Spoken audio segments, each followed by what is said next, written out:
जय हिंद बच्चों, जय हिंद। आप सभी को मेरा प्यार भरा नमस्कार। और कैसे हैं आप सब? बढ़िया। ठंड कैसी चल रही है? ठंडी लगातार हो रही है, ठीक है। तो बच के रहना है, बच के रहना है और पढ़ाई करते रहना है। दो बातों का ध्यान रखना है, बच के रहना है और पढ़ाई करते रहना है, क्योंकि ज़्यादा टाइम बचा नहीं। फरवरी में पेपर होना है 100%। चुनाव के इलेक्शन के फेर में नहीं रहना है हमको, हमें अपनी तैयारी पे ध्यान देना है और पेपर फिक्स है। तो लगातार हम आप सबको सीरीज लेके आ रहे हैं। कुछ कॉन्सेप्ट की पहले लेके आ रहे हैं कि कॉन्सेप्ट बच्चों का कुछ क्लियर हो जाए। उसके बाद ठीक है। आवाज़ आ रही क्या या नहीं आ रही? आवाज़ आ रही ना आवाज़ सभी को? ठीक है। तो पहले तो कॉन्सेप्ट लेके आ जा रहा है, फिर आप सबके लिए प्रैक्टिस क्वेश्चन लेके आएंगे। 1 फॉर डिवीजन जिसे बोलते हैं हम लोग। अभी तो मैथ्स की क्लास आपको दी जा रही है, जल्द ही आपको फिजिक्स की भी क्लास दी जाएगी, केमिस्ट्री की भी क्लास दी जाएगी। तो चलिए हम लोग शुरुआत करते हैं। अब पीछे लगा हुआ है बोर्ड पे, क्या लिखा है? ट्रिग्नोमेट्री। कुछ तो बच्चों का फेवरेट होता है, कुछ को बोरिंग लगता है, पर आज इन सबको दोनों को मर्ज करके चला जाएगा कि किसका फेवरेट है और किसका बोरिंग है। चलिए शुरुआत करते हैं ट्रिग्नोमेट्री में। तो फर्स्ट ऑफ ऑल आपने ट्रिग्नोमेट्री के बारे में हम कुछ एग्जांपल से शुरुआत करेंगे कि मान लीजिए आपने जब सड़क के किनारे रोड पे चलते हैं तो आप जो पोल को देखते हैं बिजली के, तो आपके मन में होता है सर इसकी हाइट क्या होगी। कभी जब आप कुतुब मीनार को देखते हैं तो आप सोचते हैं क्या सर इसकी हाइट मेजरमेंट कर सकते हैं। कभी आप किसी, मान लीजिए एक बैलून उड़ता जा रहा है आकाश में, आपने देखा, फिर वो बैलून तो सोचा भाई को भी दिखा दें, उसको दिखाने आए तो बैलून ए पॉइंट से बी पॉइंट पे पहुंच गया तब तक, तो फिर उसकी डिस्टेंस, उसकी हाइट कुछ भी तो हमें निकालना पड़ेगा। तो इन्हीं सब कुछ एज्यूम चीजों को ज्ञात करने के लिए ट्रिग्नोमेट्री का एक पार्ट बनाया गया, जो एक ही अलग सब्जेक्ट भी हो जाता है आगे चल के, और पूरा कैलकुलस इसी पे बेस है। पूरा कैलकुलस अगर देखा जाए तो ट्रिग्नोमेट्री पे ही बेस है। तो 10th में तो कैलकुलस की बात हमें करनी नहीं है, हम केवल ट्रिग्नोमेट्री की करेंगे।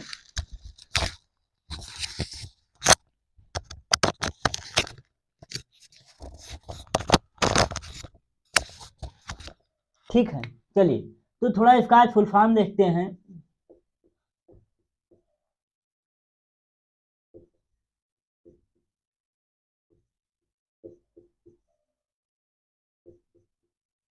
ट्राई का मतलब अगर देखा जाए तो होता है 3, गॉन का मतलब होता है साइड, मीट्री का मतलब होता है मेजरमेंट, हिंदी में बात करें तो 3, साइड का मतलब भुजा, और मेजरमेंट का मतलब होता है मापना। किसी भी 3 साइड से बनी हुई फिगर्स का हम क्या करेंगे, यहाँ पे मेजरमेंट्स करेंगे। तो आप पूरे मैथ में, आपने मैथ में सीखा है कि 3 साइड को मिलाकर कोई भी एक ही फिगर बनता है जिसका नाम होता है ट्रायंगल। तो फिर हम उसी ट्रायंगल की बात करेंगे, बट एक कंडीशन है कि जो भी ट्रायंगल होगा वो क्या होगा, राइट एंगल ट्रायंगल होगा। राइट एंगल ट्रायंगल होने का मतलब ये है कि उसका एक एंगल 90 पे फिक्स होगा। और जब कोई चीज 90 मतलब अपने सरफेस पे वो सीधी क्या होती है, खड़ी होती है। तो जैसे कि मान लीजिए ये हमारा हाथ है, इस पे ये मार्कर हमने खड़ा कर दिया, तो ये क्या है, इस सरफेस की लाइन और इसके बीच में जो एंगल बना वो कितना है, 90 है। तो भाई जब ये 90 है तो सरफेस पे इसकी कुछ हाइट है, तो इसकी तो कुछ हाइट है, तो इसी हाइट को कभी हम मेजरमेंट करते हैं। तो किसकी केवल बात करते हैं हम,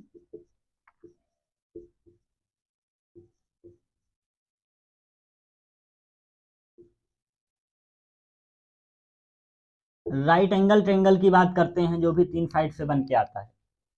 ठीक, इतनी बातें सबको हमें लगता है कुछ क्लियर हुई होंगी। ट्राई का मतलब 3, गॉन का मतलब साइड, सिमेट्री का मतलब मेजरमेंट।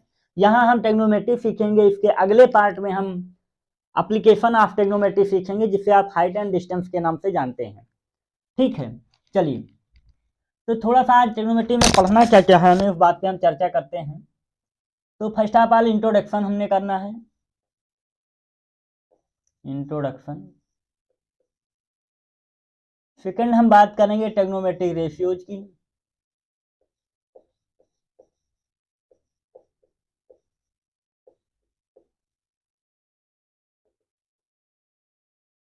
रेशियोज के बाद हम आइडेंटिटीज पे आएंगे।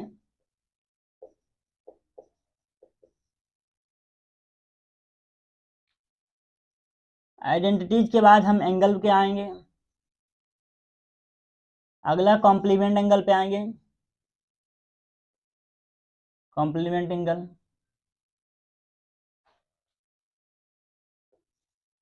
और कुछ बच गया?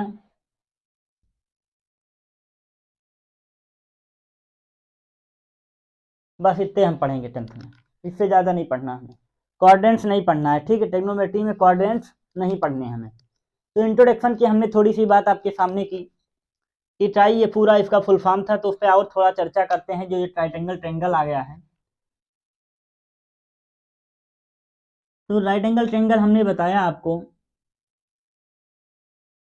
ये मान लीजिए ए है, ये बी है, ये सी है, ये आपका 90 है, ये मान लीजिए एंगल है हमारा। तो जब भी जिस लाइन पे एंगल बनता है उसके फ्रंट की लाइन को हम क्या बोलते हैं? परपेंडिकुलर।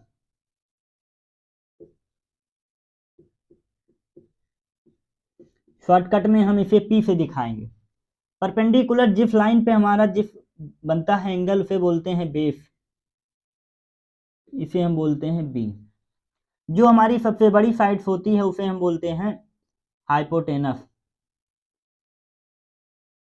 हाइपोटेनस इसे कैपिटल एच से डिनोट करते हैं, इसे कैपिटल बी से, इसे कैपिटल पी से। इस राइट एंगल की तीनों साइडों के बीच में एक आपका क्या बन के आया है? Pythagoras theorem. थोड़ा सा उस पर चर्चा कर लेते हैं, पाइथागोरस पे।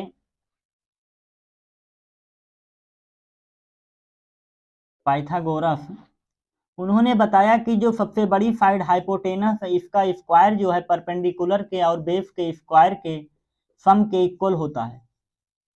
ये उन्होंने एक थ्योरम दे दी। उन्होंने एक थ्योरम दे दी कि जो हाइपोटेनस का स्क्वायर मतलब सबसे बड़ी साइड का स्क्वायर है, वो अदर दो साइडों के स्क्वायर के सम के इक्वल होता है। क्लियर? तो यहाँ से हमें कोई भी वैल्यू फाइंड आउट करनी होगी तो हम फाइंड आउट कर लेंगे। इसके बाद एक फिगर और आपके सामने बनाते हैं, आप थोड़ा ध्यान दीजिएगा और हमें कमेंट सेक्शन में बताइए कि ये दोनों फिगर आपके सामने सेम है क्या?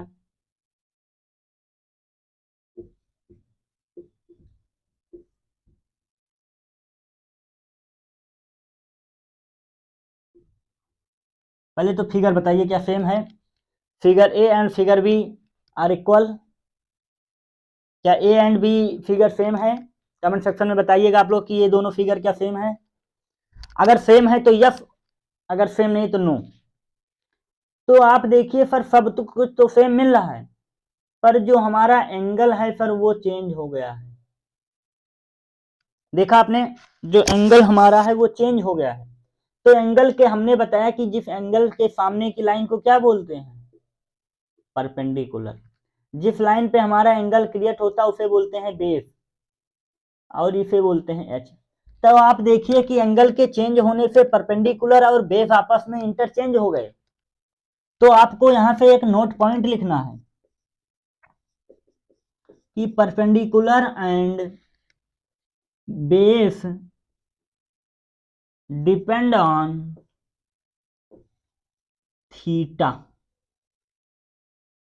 कि जैसे ही एंगल मतलब थीटा की वैल्यू चेंज होगी, थीटा का लोकेशन चेंज होगा, परपेंडिकुलर एंड बेस दोनों आपस में इंटरचेंज हो जाएंगे। But hypotenuse does not change. Hypotenuse कभी भी आपका चेंज नहीं हो। क्लियर? इतना नोट कर लीजिए। इसके आगे चलते हैं हम लोग। इंट्रोडक्शन में इससे ज्यादा आपको कुछ सीखना नहीं है, ये आपके लिए इंपॉर्टेंट है, आपके लिए जरूरी है, इतना आप नोट कर लीजिए। हम आगे चलते हैं।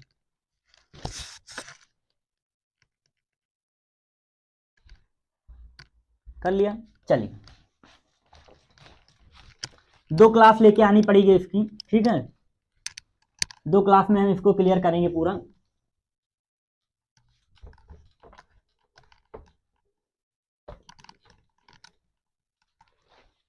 अगली क्लास क्या है हमारी? Trigonometric ratios.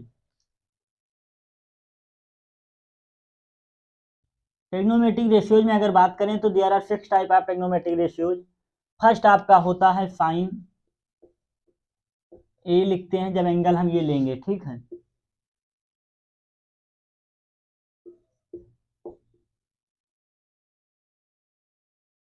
इसकी बात करते हैं, ठीक। अगला हमारा होता है कॉस ए, थर्ड हमारा होता है tan ए,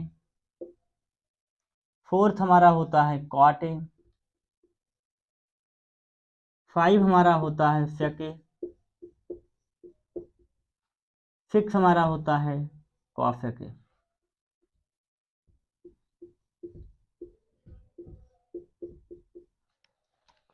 साइन कॉस tan आपके फंडामेंटल्स हैं, कॉट सेक कॉसेक आपके रेसिप्रोकल हैं।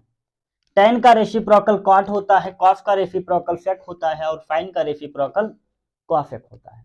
तो इसके लिए आपने बचपन में एक घिसी पिटी कुछ भी बोलने तो पढ़ा है, P B P H H B, मतलब कहने का है अगर ये सर परपेंडिकुलर था तो ये बेस था सर, ये हाइपोटेनस है। तो जब हम साइन ए की बात करेंगे तो जब आपको रिलेशन दिया जाए परपेंडिकुलर और हाइपोटेनस में तो आप वैल्यू किसकी निकालेंगे, साइन ए की, मतलब परपेंडिकुलर अपॉन हाइपोटेनस। अगर कॉस की वैल्यू दी जाए तो बेस अपॉन हाइपोटेनस, tan की वैल्यू दी जाए तो परपेंडिकुलर अपॉन बेस, कॉट की वैल्यू दी जाए तो फिर इसका तो रेसिप्रोकल होता है tan का, कॉस का रेसिप्रोकल सेक ए, इसका रेसिप्रोकल साइन। आप यहाँ पे एक कंडीशन और देखिए, हमने आपसे कहा अगर साइन की वैल्यू को कॉस की वैल्यू से डिवाइड कर दिया जाए तो क्या होगा, कर दीजिए। साइन की वैल्यू है sir P upon H, cos की वैल्यू है वी अपॉन एच। क्या एच से एच कैंसिल आउट हो जाएगा, क्या एच से एच कैंसिल आउट हो जाएगा, क्या कैरी आएगा पी अपॉन बी, क्या tan की वैल्यू पी अपॉन बी है। तो इसीलिए कभी कभी हम लिखते हैं कि tan ए को हम क्या लिख सकते हैं, sine A upon cos A. तो अगर सर tan का अपोजिट कॉट होता है तो क्या यहाँ पर हम लिख सकते हैं कॉस अपॉन साइन ए, बिल्कुल लिख सकते हैं, बिल्कुल लिख सकते हैं, कोई दिक्कत नहीं, लिख सकते हैं। और इसमें कुछ ज़्यादा आपको जानने की ज़रूरत नहीं है, सारी वैल्यू आपको टिप पे होनी चाहिए, इससे ज़्यादा ट्रिग्नोमेट्रिक रेशियो में कुछ नहीं है। इसके आगे जो लिखाने जा रहे हैं वो इम्पोर्टेंट है आपके लिए, जो कि यहाँ लिख रहे हैं। किसी भी दो रेसिप्रोकल एंगल की वैल्यू 1 होती है, किसी भी दो रेसिप्रोकल की वैल्यू 1 होती है, जैसे sine A into cosec A, ये होता है 1। तो क्या इसका प्रूविंग देखिएगा अभी थोड़ा सा। साइन की वैल्यू आपने क्या निकाला, परपेंडिकुलर अपॉन हाइपोटेनस मल्टीप्लाई में, कॉसेक की value hypotenuse upon perpendicular, H से एच कैंसिल आउट, पी से पी कैंसिल आउट, क्या आ गया। तो ये आपकी क्या होती है, एक आइडेंटिटी होती है, इसको यही सीखना, आगे नहीं। ऐसे ही होता है tan a into cot A is equal to 1, tan a into cot A is equal to 1। इसको आपको घर से प्रूव करना है, अपने कमेंट सेक्शन में बताना है। Sec A into cos A is equal to, ये 3 चीज नोट कर लीजिए आप रेशियोज में, इससे ज़्यादा रेशियोज में आपको कुछ पढ़ना नहीं है। साइन इंटू कॉसेक की वैल्यू 1 होती है, क्यों, क्योंकि किसी भी रेसिप्रोकल की वैल्यू क्या होती है, 1 होती है। प्रूव करके दिखा दिया, नोट कर लीजिए।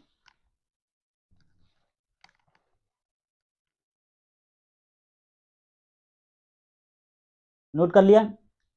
अगला चलते हैं आइडेंटिटीज पे, 2 आइडेंटिटी की चर्चा आज करेंगे, बाकी अगली क्लास में।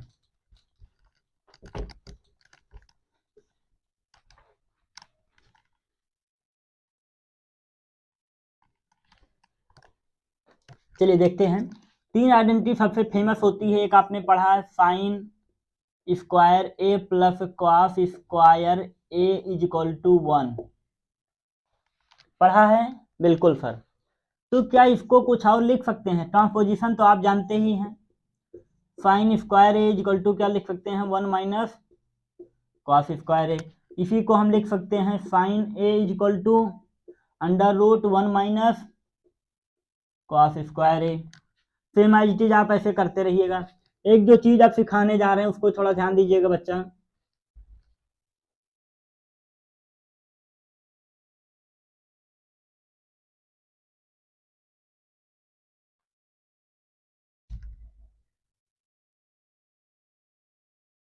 एक चीज ध्यान दीजिएगा थोड़ा, अगर इस आइडेंटिटी को जो है एक बार साइन से हम क्या करते हैं, डिवाइड कर दें, sine square divide both side, divide both side, तो क्या होगा देखते हैं। Sine square A upon sine square A plus cos square A upon sine square A equal to 1 upon sine square A. क्या साइन स्क्वायर ए cut जाएगा 1। Cos upon sine क्या होता है, अभी आपको पहले लिखा है, कॉस अपॉन साइन क्या होता है, cot square A equal to 1 upon sine क्या होता है, कॉसेक स्क्वायर ए। एक आइडेंटिटी ये बन के आ गई। देख लिया बच्चा, ट्रिग्नोमेट्री आप जो है जितने देर में आपकी मैगी नहीं बनेगी उतने देर में यहाँ फार्मूला बनेगा।